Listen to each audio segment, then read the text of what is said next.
둥둥 수요 특강 달을 가리키다. 매주 수요일 코너입니다. 달을 가리키다. 성현들은 달을 가리키고 있지만 우리는 그 손가락만 보고 있지 않은지 돌아보는 시간인데요. 종교의 문자나 상징이 아니라 그것이 가리키고 있는 종교의 참된 가치에 대해 생각해보는 시간입니다. 지금 한국 사회의 정치적 양극화가 심각한 상황입니다. 윤석열 대통령에 대한 탄핵 찬반으로 시민들은 분열돼 있고 극심한 대립을 이루고 있는데요. 그런데 이 가운데 한국 개신교인들이 중심에 있어 의문을 자아냅니다. 유독 개신교인들이 탄핵 반대 집회를 주도하거나 극우 집회에 많이 참여하는 모습을 볼 수 있는데요. 그 이유는 무엇일까요? 지난달 27일 한국기독교사회문제연구원이 서울 종로구 대한성공회 대학로 교회에서 극우주의와 한국교회라는 주제로 포럼을 열었습니다. 어떤 이야기들이 있었는지 이 자리에 참석하고 오신 한국복음주의교회연합 공동대표 구교형 목사님과 나눠보겠습니다. 목사님 안녕하세요. 네, 안녕하세요. 네, 반갑습니다. 예, 반갑습니다. 자, 지난달 27일 대한성공회 대학로 교회에서 극우주의와 한국교회라는 주제로 포럼이 열렸는데요. 어떻게 마련된 자리였습니까? 네, 지금 사실 인터뷰하고 똑같은 목적인데요. 요즘에 계엄령 사태 이후에 굉장히 소란스러운 전국 가운데서 극우주의적 형태들이 굉장히 많이 나타나고 있고, 네.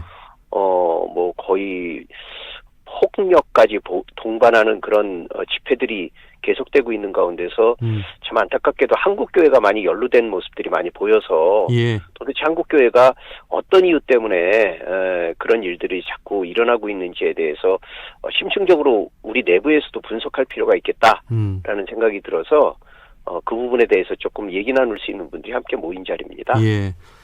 그 어떤 집단이든 보수와 진보가 있죠. 우리 종교인들도 얼마든지 보수와 진보 어느 한편에 설 수 있고요. 그리고 이제 개신교 내에도 이제 보수와 진보가 있는데 목사님은 비교적 보수 쪽에 속해 있다고 볼 수 있는 거죠? 네, 사실 보수냐 진보냐라는 게 참 굉장히 이렇게 구분하기 쉽지 않은 부분인데 저는 제가 보수인지 진보인지 잘 모르겠습니다. 제가 속해 있는 교단 같은 경우는, 이제 개신교 같은 경우는, 이렇게 종단이 하나가 아니라, 교단이라는 게 굉장히 많이 있거든요. 네. 수백 개가 되는데, 제가 속해 있는 그 교단 자체가 보수에 속하는 교단입니다. 아주 대표적인 교단이죠.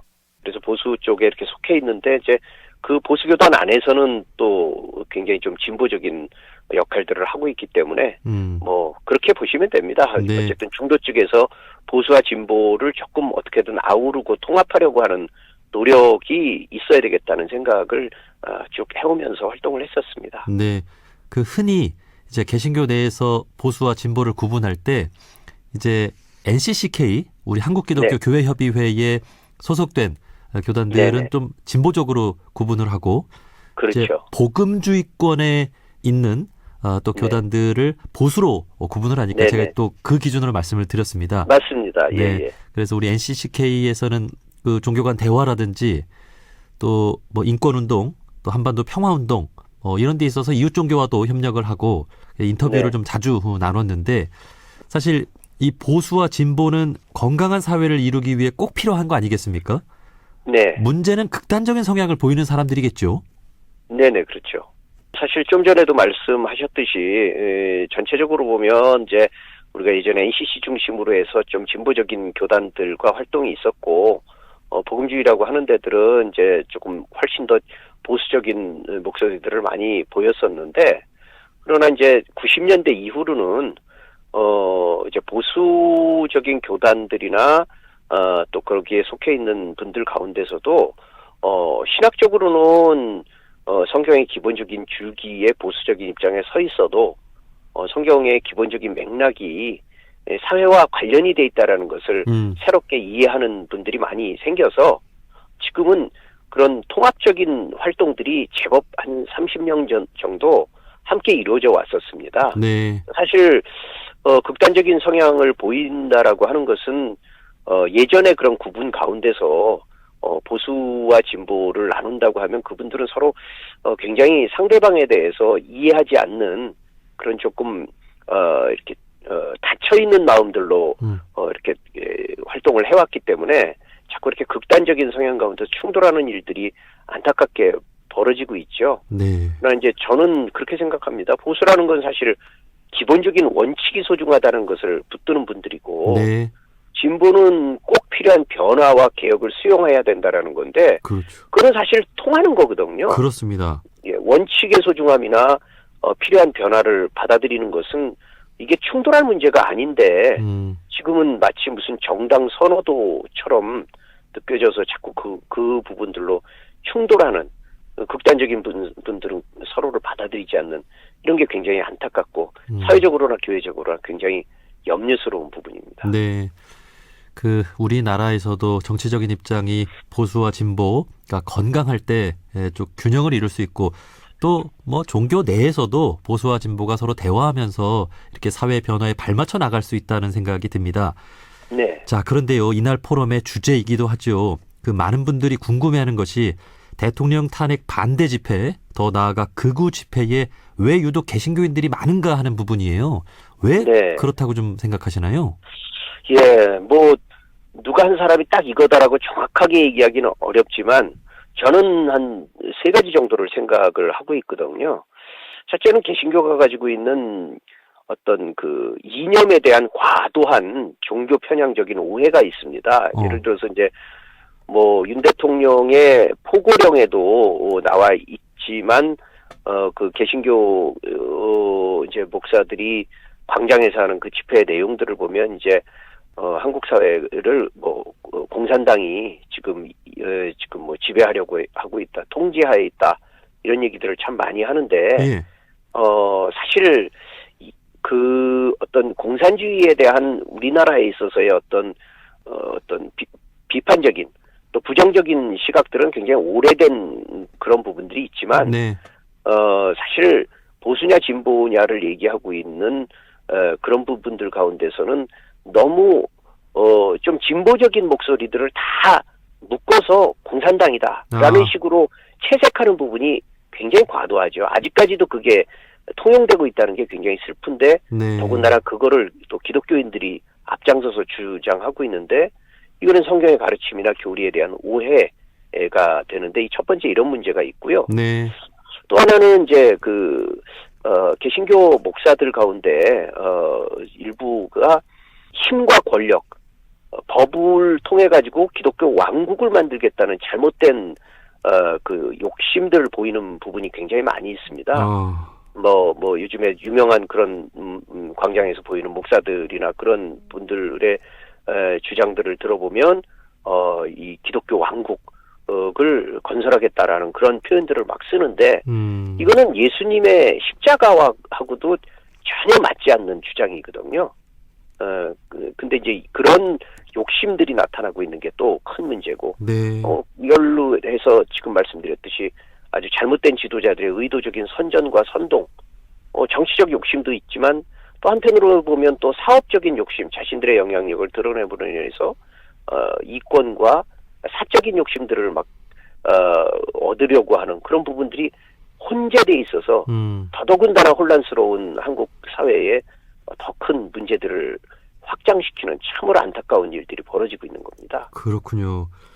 공산주의에 대한 과도한 적대감, 그리고 네. 이제 기독교 국가를 만들겠다라는 네. 어떤 기독교 제일주의, 또 네. 어떤 개개인의 어떤 영향력을 확대하려고 하는 일부 우리 또 성직자분들의 모습까지, 네, 좀 특별히 아까 그 공산주의 그 얘기는 공산주의에 대한 부정적인 시각이 있다는 것 자체가 문제가 아니라 아까 말씀드렸듯이 아무런 근거도 없고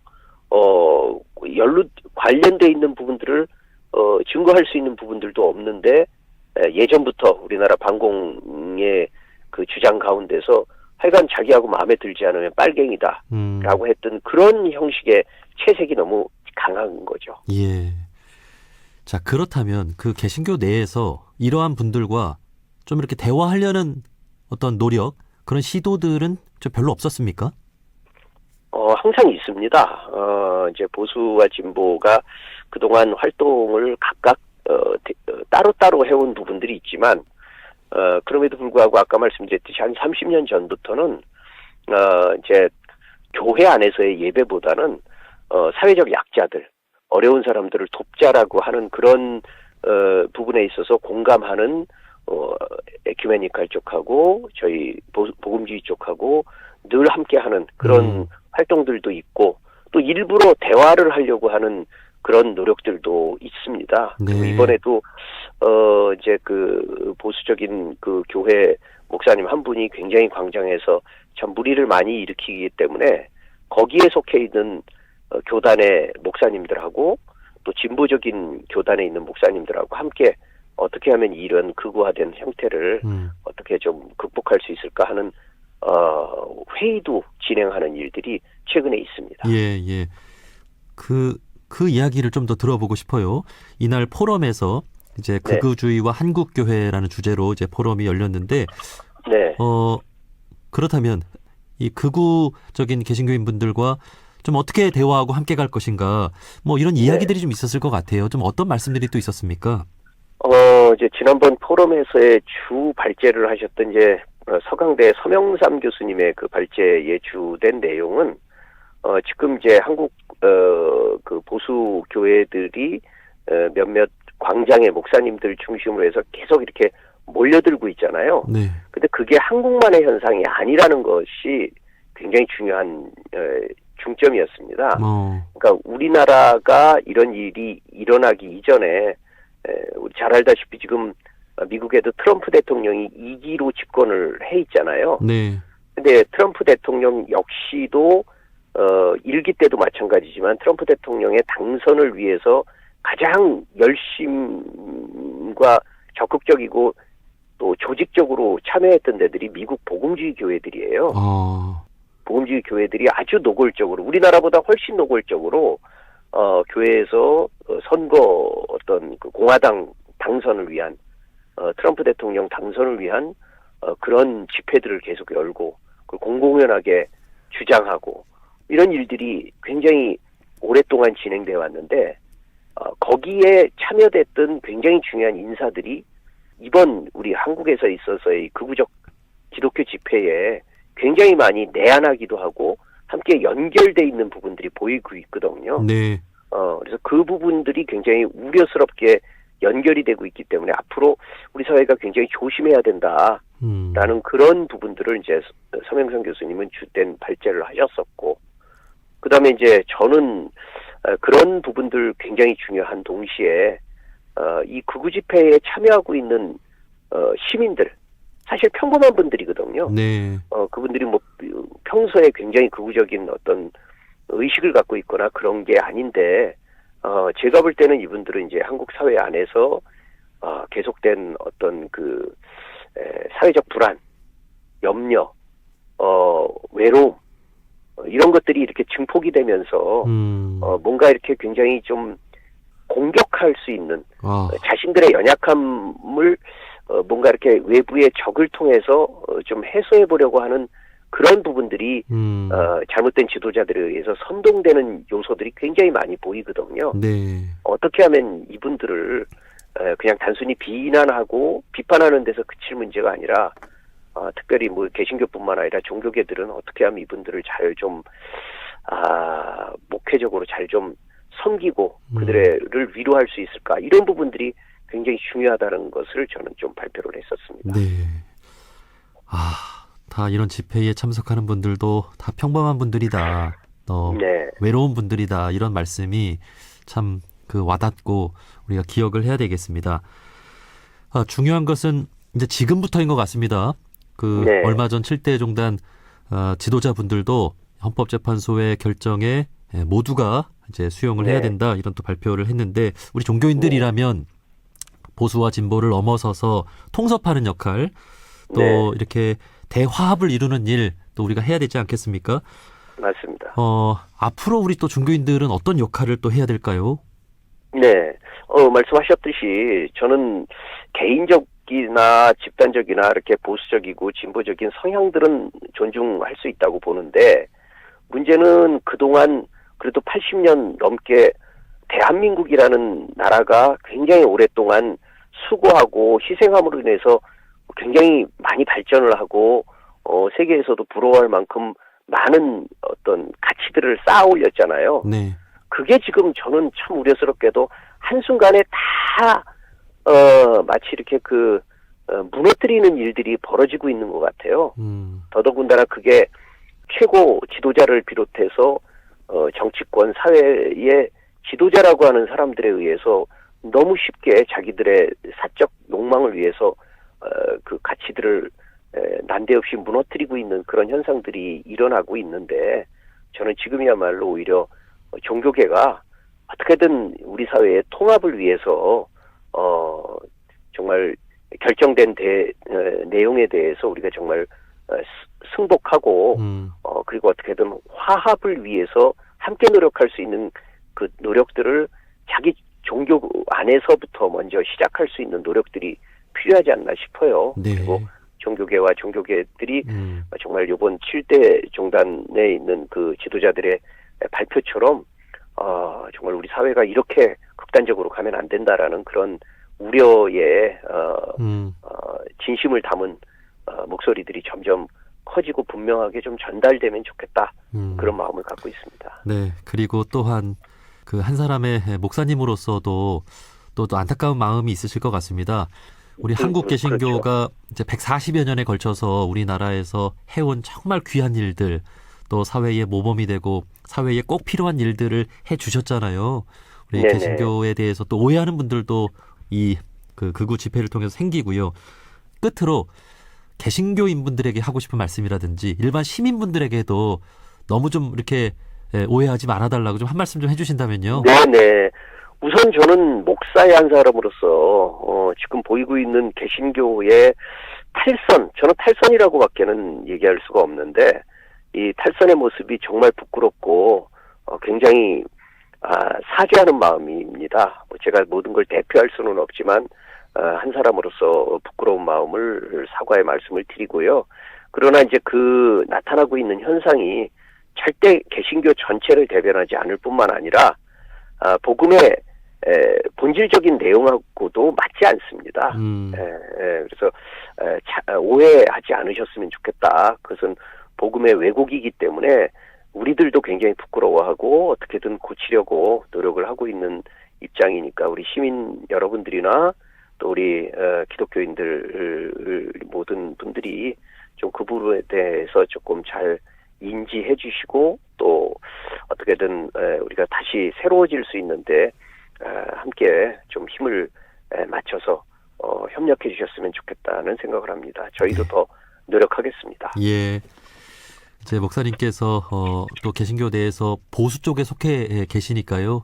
그 안에서 어떤 대화에 또 힘써주시고 또 아무쪼록 하나가 되는데 또 네. 노력을 해주시면 좋겠습니다. 감사합니다. 자, 여기까지 말씀 듣겠습니다. 한국 복음주의 연합 공동대표이신 구교형 목사님이었습니다. 목사님, 오늘 말씀 고맙습니다. 감사합니다.